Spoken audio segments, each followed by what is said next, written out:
This is Ken Patton with a tutorial video for naked beginners who are interested in the Python programming language. It's not about how to get rich doing automated cryptocurrency trading using advanced mathematical models like TensorFlow, Pandas, NumPy, and stuff that requires an advanced degree in mathematics. And we're not going to talk about IDEs or what color scheme is best for your text editor, Desert Pastel or Tropical Rainforest. If that's where you're coming from, maybe programming really isn't for you. Try something like interior design. This video approaches Python from its foundation, starting with the basics, and we're going to dive right into the deep end. It's meant for beginners or anyone who would like to take a look at Python from a clear, basic, unadulterated perspective. To follow along, you'll need a computer, not a cell phone. A real computer with a monitor and keyboard you can type on. Don't cripple and torture yourself trying to edit programs on a tiny device that's meant for texting, phone calls, and listening to music. On Linux or OS X, you probably already have Python. On Windows, you can install Python 3.12 or whatever the latest version is from the Microsoft Store or from python.org. If you're really ambitious, you can install the WSL package, which is an entire version of Ubuntu, it's a version of Linux, running as a virtual guest under Windows. That'll probably already have Python 3.12 pre-installed. But, anything version 3.9 or above is probably fine. So let's get right to it. Open a terminal window or command window on Windows and type Python. You may get a command not found, and you have to type in Python 3. They both arrive at the same place. At one point, they differentiated between Python 2 and Python 3 by having to put that 3 on the end. So, where are we? Well, we're not in Kansas anymore. Let's take a look around. There's a command called help, of course, but you notice you have to end it with a set of parentheses, because if you want to do an action, it's usually the command followed by arguments that are contained in parentheses. So here we just type help, paren, close paren. So what are the topics? You see all these topics here. Modules gives us a list of the Python modules that are currently available. And if you type in any individual topic like help modules or just modules actually while you're in the help context, it'll give you a detailed description of what the module is and how to use its various methods. So, as I said, where are we?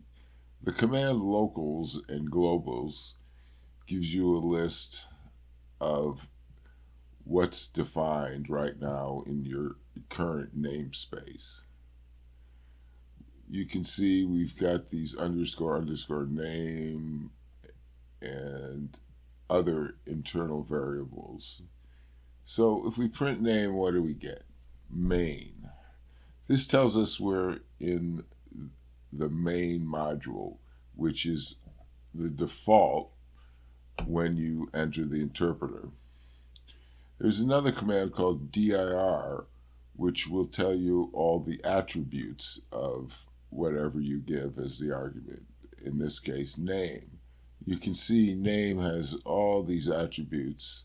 Some are methods, some are scalars, that's individual values, some are dictionaries, which are keyword indexed lists basically. So we also have these built-ins.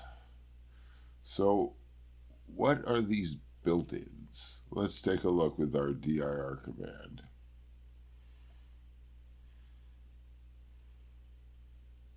Wow, a lot of stuff. Round, sum, string, int, iter, id, a lot of stuff. So let's take a look at some of these. List. List is a class called list. Int is another class called int. As you can see, everything in Python is an object which is defined by a class. An object is an instance of a class. You can't really use a class unless for certain specialized class methods, unless you instantiate it. So let's take a look at int. Int, of course, is an integer type of number. And it has all these attributes. These are, again, methods or values associated by default with the int class. So we're speaking of globals and locals and namespaces. This is something you should really wrap your head around early on. We can create a function, and you do that with the def command, short for define. So we're going to create a function here called sc. I forget what I was going to call this for. And we're going to print locals and globals again, but from within the function itself. So to execute it, we just go sc.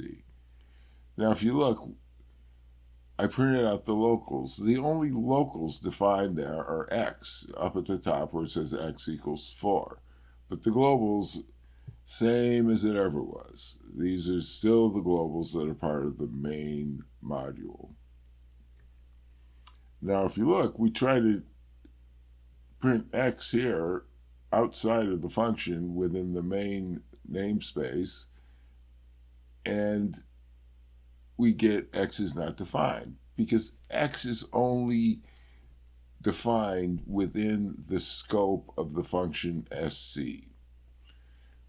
It's not defined in main. So let's move on. Of course, you have to do the hello world script in a tutorial. So here's how you do it in Python. You print, notice the parenthesis, closed quotes, and then close parenthesis.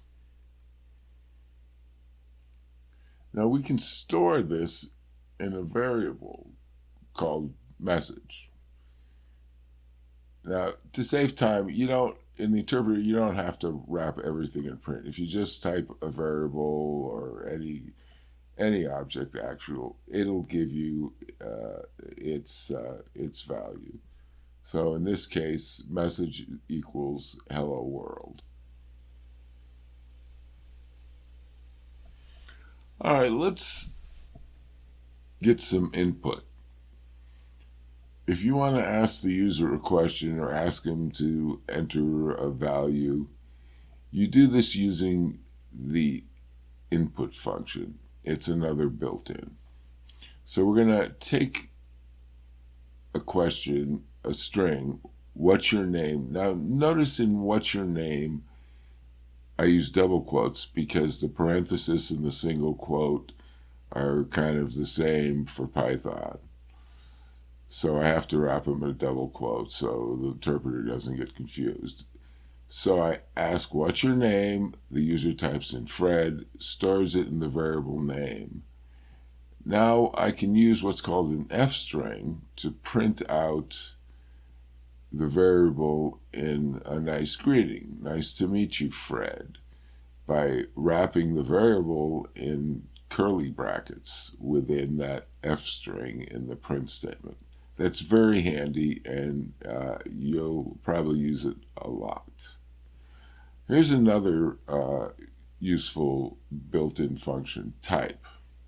So name is a string. A string is actually a list of characters. So if you iterate through a string, you'll get the individual letters in the string, or whatever the characters are. We can use dir, look all the neat things you can do with the string, the built-in methods, like you can convert the name to all uppercase by using a dot upper. Notice the method associated with name is separated with the dot. So it's the name dot method, and of course followed by parentheses because it's an action.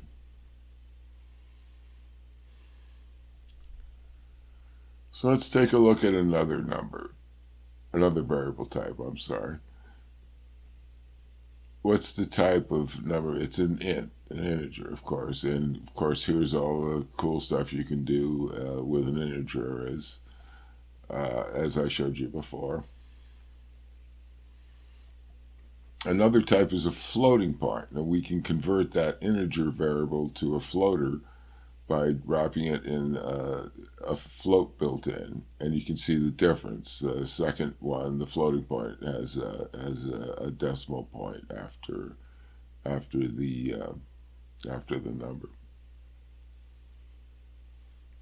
All right, and moving on with more variable types in Python, we'll create a list called L. Now you use a list by wrapping a series of values separated by commas within square brackets. So we do a type L, and of course it says it's a list. If you print it out, this is how it shows.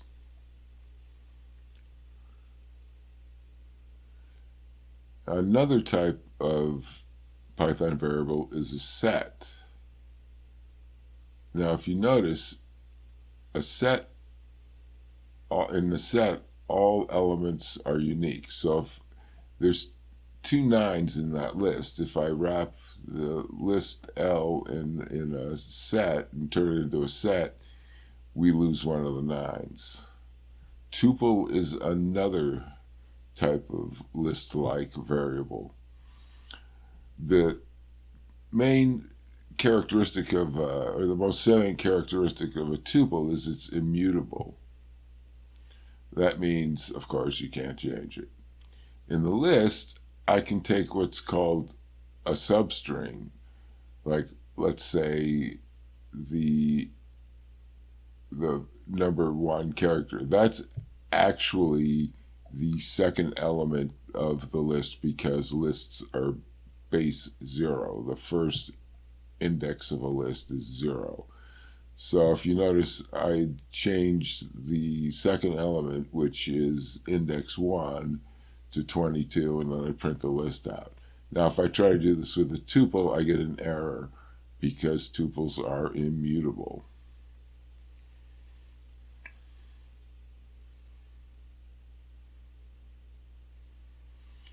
All right, so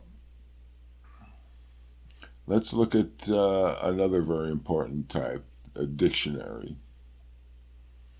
So here we create a dictionary. Now, a dictionary is created using curly brackets and with values, keyword value pairs separated by a comma.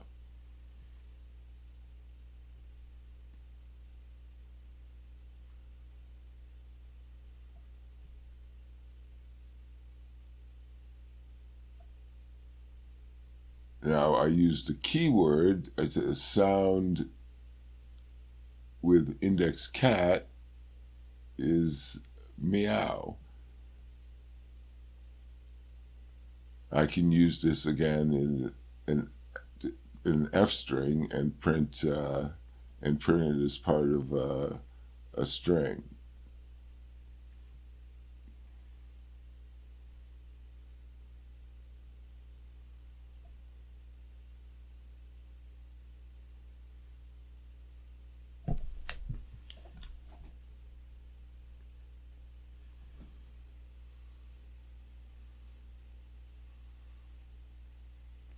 So let's talk a little more about functions and arguments. Here we create a function called double, which takes the number passed as an argument and multiplies it by 2 using the return statement to pass the value back to the caller. When I execute it, if I double 3, of course I get back 6.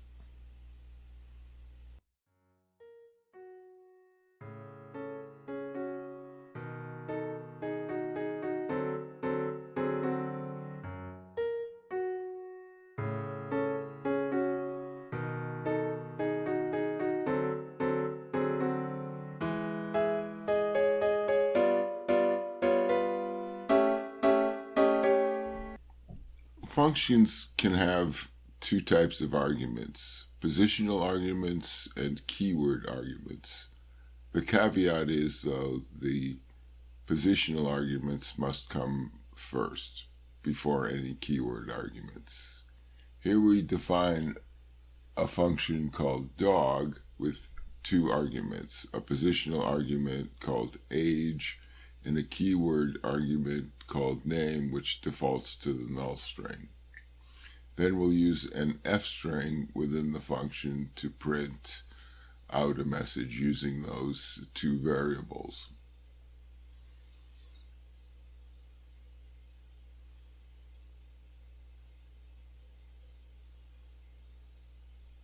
So when I invoke the function with the arguments for and name equals Rover, it prints my dog Rover is 4 years old.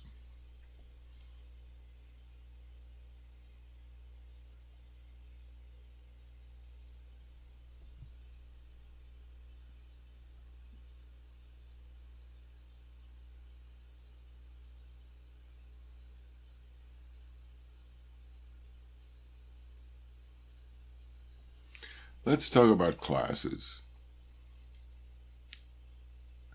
The basic class is called object. It's just a generic object with no bells and whistles, no frills, just the basic stuff. We can use that to define a class called animal, which inherits all the attributes from object, which we enclose in parentheses when we define the class. Then we use a special function or method called double score init double score, in which we can pass arguments to the object where we instantiate the object. Let's also create another method here as part of the class.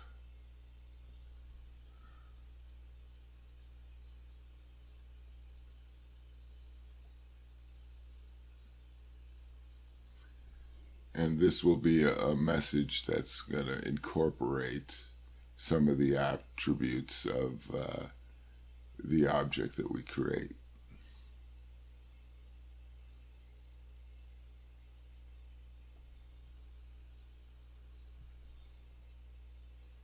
So now we'll instantiate the object. You have to assign the class to a variable name, which we call an instance. And each instance you can create can be differentiated by whatever attributes you give it when you instantiate the class. So here we create a dog object with those 2 attributes, and then we use the message method to print out a message using those 2 attributes.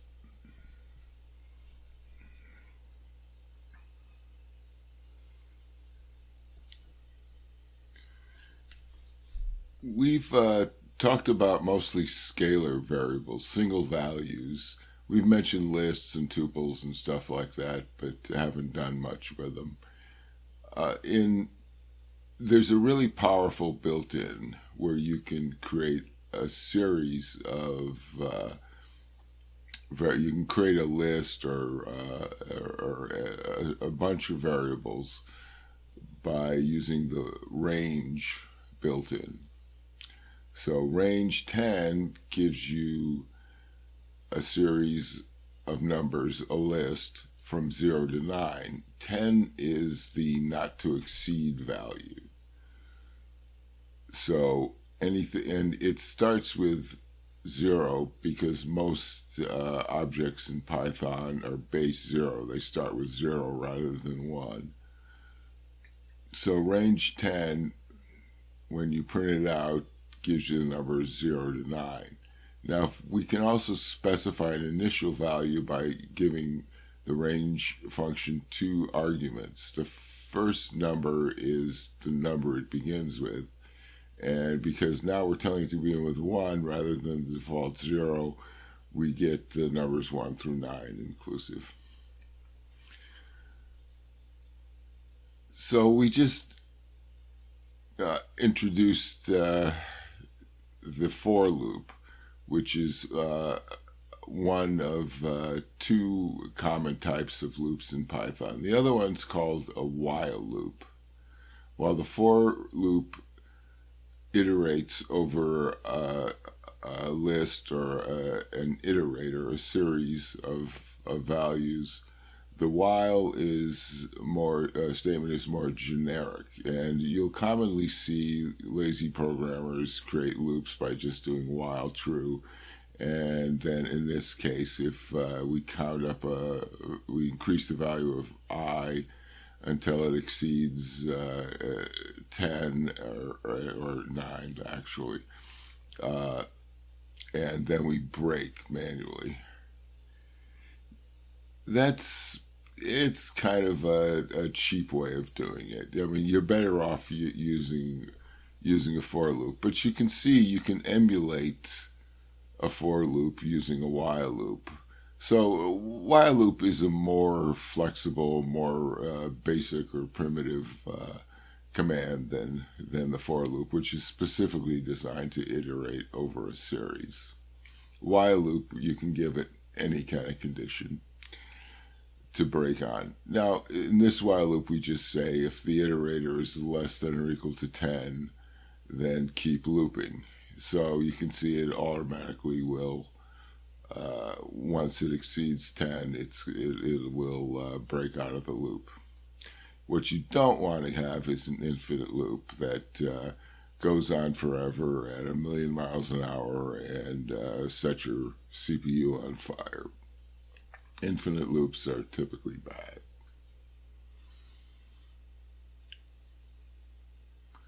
Now we'll talk about the if-else statement. This is called a conditional. If I is less than 5, then we're going to print low. If it's less than 10, which means 5 to 9, right? Then we'll print medium. Otherwise, last resort, we're printing high. Now, of course, we left I at a value of 11, which is going to match that last else statement and print high. If statements are absolutely crucial to programming. You should really understand how these work.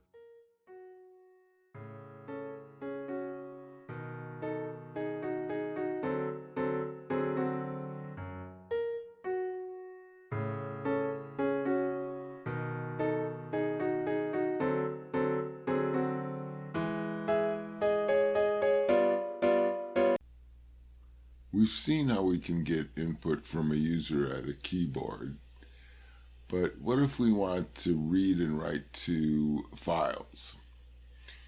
We can use the Python open statement to that, and in conjunction with the with context manager, that allows us to open files and not have to worry about closing them. If something happens, we get an exception or something, it'll automatically do that for us.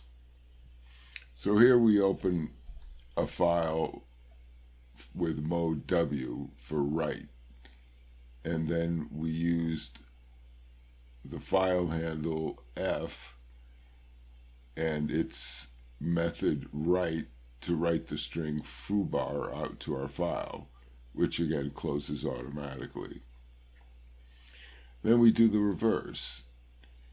We use with open that same file mode R, which means read, again as file handle F, and we use the read line method from F to read the contents of the first line of the file into the variable line, which when we print out is foobar, just like when we wrote it.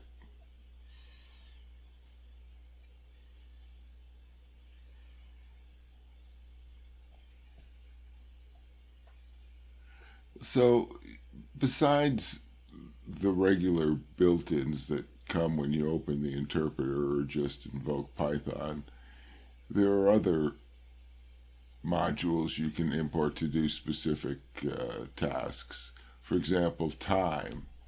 We import the time module, and time.time gives us the current Unix epoch time. Now, that's not real helpful because it's just some large number which is equivalent to the number of seconds since January 1st, 1970. Another time-related, date-related module is the date-time module. And notice how we import that. We import date-time from the module date-time as DT, and that's just for brevity. So let's have some more, let's do something a little more fun than playing around with dates and times. Let's use the request module, which we'll again abbreviate as REQ, and we'll start with a URL for the U.S. National Park Service. And we'll use the get method of the request module to read that URL into a variable R. Now, R is the return from the server itself, all the contents. The status code, R.status code should be 200, which means a successful get. Now, if we look at what's in R, it's a lot of stuff. I mean, this is just a raw web page. It's not being interpreted by your browser. Let's see what's in here. Are there any pictures of mountains and trees, JPEGs? We can use the statement JPEG in R.text, which is all the return text, and it returns true, which is a Boolean variable, another type of variable. It's a binary, either true or false. Not true is false, and not false is true. It can only have two states. So it says it's true. So what else do we have in R? Well, we have this thing called iter lines. So what that'll do, we can use a for loop, and for each line, it'll assign it'll assign it to the iterator line and then print it out. Now, notice we had a problem there. It was probably a typo. But here we go. Now, this looks a little more readable, but you notice that there's a B before all the objects. These lines are coming right off of a server, and they're in raw format. They're in byte format. In order to actually manipulate those lines, you're going to need to do a decode. So if I read in, I iterate through the lines, I go line.decode. It's a method that's part of the line, I should say the byte object, and that'll convert it to a string, and you can do whatever you want with it after that. So if you notice here, I think we get some errors when we try to treat it like a string. So remember, if you get back one of those you get byte objects back from a server, you're going to need to decode them into something you can deal with, and you do that with the .decode method.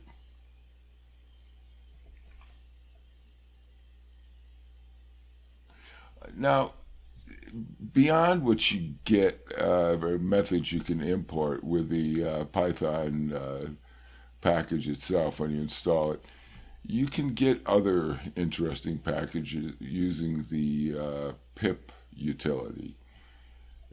You can do pip install pandas or numpy when you get real ambitious and want to go into some advanced stuff. It tells you how to do it, again, in laborious detail if you just go like pip help install.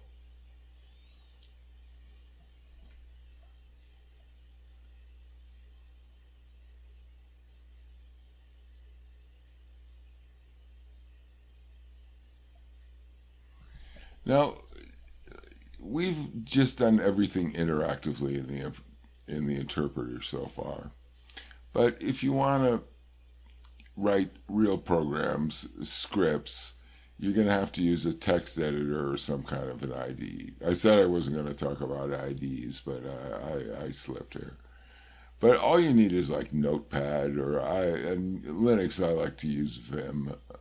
Or VI, which it was its original form, but before it was enhanced.